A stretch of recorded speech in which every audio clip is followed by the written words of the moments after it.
মুক্তিযুদ্ধকালীন বাংলাদেশ সরকার প্রতিষ্ঠা, স্বাধীনতার ঘোষণাপত্র পাঠ ও মন্ত্রিসভার শপথ গ্রহণ অনুষ্ঠান।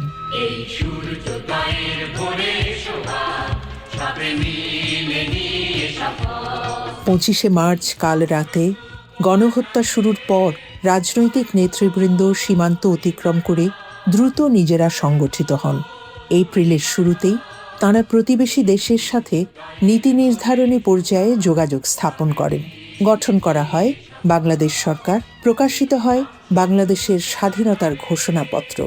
ঘোষণাপত্রে উল্লেখ করা হয় 1970 খ্রিস্টাব্দের 7 ডিসেম্বর হইতে 1971 খ্রিস্টাব্দের 17 জানুয়ারি পর্যন্ত বাংলাদেশের অবাধ নির্বাচনের মাধ্যমে শাসনতন্ত্র রচনার উদ্দেশ্যে প্রতিনিধি নির্বাচিত করা হইয়াছিল এবং পাকিস্তান কর্তৃপক্ষ তাহাদের প্রতিশ্রুতি পালন করিবার পরিবর্তে বাংলাদেশের জনপ্রতিনিধিদের সহিত পারস্পরিক আলোচনা কালে ন্যায়নীতি বহির্ভূত এবং বিশ্বাসঘাতকতামূলক যুদ্ধ ঘোষণা করেন এবং বাংলাদেশের জনগণ তাহাদের বীরত্ব, সাহসিকতা ও বিপ্লবী কার্যক্রমের মাধ্যমে বাংলাদেশের উপর তাহাদের কার্যকর কর্তৃত্ব প্রতিষ্ঠা করিয়াছে।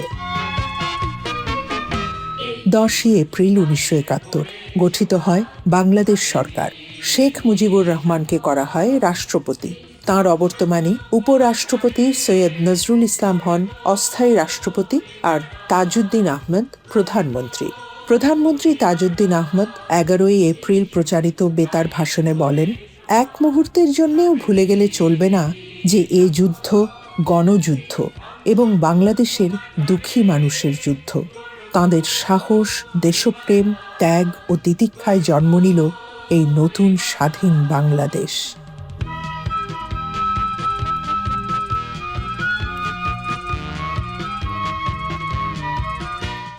এপ্রিল 1971 কুষ্টিয়ার মেহেরপুরে বৈদ্যনাথ তলার আম্রকাননে স্বাধীনতার ঘোষণাপত্র পাঠের পর মন্ত্রিসভা শপথ গ্রহণ করে। সীমিত ও সংক্ষিপ্ত অনুষ্ঠানের জন্য চেয়ার টেবিল আনা হয় স্থানীয় মিশনারি থেকে। দেবদারু গাছের পাতা দিয়ে তৈরি হয় তোরণ। দেশি বিদেশি সাংবাদিক সহ অনুষ্ঠানে উপস্থিত ছিলেন কয়েক হাজার সাধারণ মানুষ।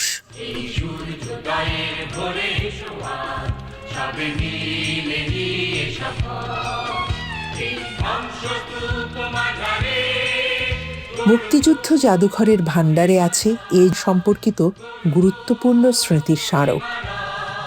মুক্তিযুদ্ধ ও স্বাধীনতা সংগ্রামের ইতিহাস জানতে আসুন মুক্তিযুদ্ধ জাদুঘরে।